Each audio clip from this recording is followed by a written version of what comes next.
और देश के 3 राज्यों के विधानसभा सीटों पर आज उपचुनाव के लिए वोटिंग की जा रही है, जिसमें बिहार की बांकीपुर, मध्य प्रदेश के दतिया और गुजरात के मांजलपुर में प्रत्याशियों की किस्मत का फैसला आज वोटर करेंगे।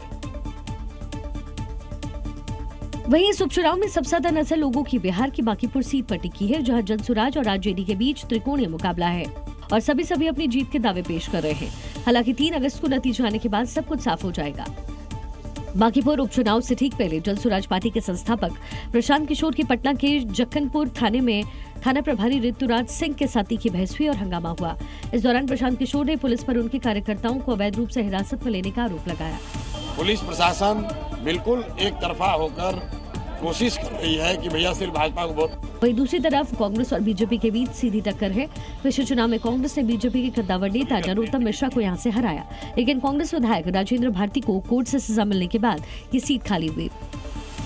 वहीं गुजरात की मांजलपुर सीट भी बेहद अहम मानी जा रही है, जो कि 2008 के बाद से अब बीजेपी का अभेद्य किला रही और बीजेपी विधायक योगेश पटेल के निधन के बाद ये सीट खाली हुई है।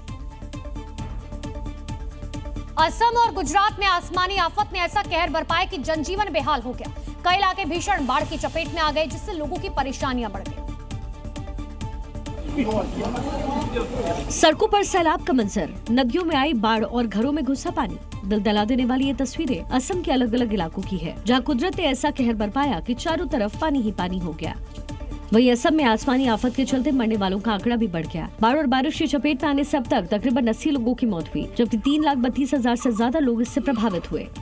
वहीं इन सब के बीच शिवसागर के नदी किनारे वाले इलाकों में बाढ़ का भीषण कहर देखने को मिला, जहां पानी के प्रवाह के आगे जो कुछ भी आया उसे बाढ़ बहा ले गया। बाढ़ की चपेट में आने से कई घर तबाह हो गए, तो वहीं कई गाड़ियां भी क्षतिग्रस्त हुई।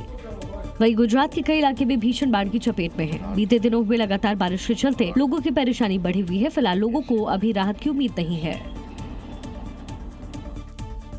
उत्तराखंड के पहाड़ी इलाकों में लगातार हो रही भारी बारिश के चलते परिस्थितियां गंभीर बनी हुई है। जगह जगह पर लैंडस्लाइड हो रही है, जिससे लोगों को अब सफर करने में बेहद परेशानी का सामना करना पड़ा। और इसी बीच केदारनाथ हाईवे पर एक बड़ा हादसा हो गया। देखिए,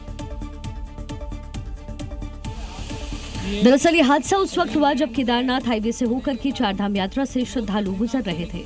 तभी अचानक से पहाड़ी पर हुए लैंडस्लाइड के चलते एक बड़ा पत्थर सीधे कार पर आ गया, जिससे पूरी गाड़ी क्षतिग्रस्त हो गई।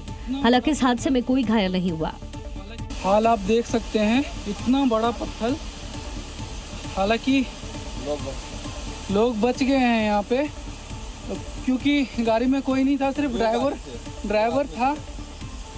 वहीं दूसरी तरफ पहाड़ी इलाकों में लगातार हो रही बारिश के चलते नदी नाले उफान पर है। ऐसे में एक तस्वीर वायरल हुई, जिसमें एक शख्स तेज बहती धारा में ट्रैक्टर पार करता हुआ दिखाई दिया। हालांकि इस दौरान ट्रैक्टर का बैलेंस भी बीच में बिगड़ा, लेकिन ड्राइवर ने संभाल लिया।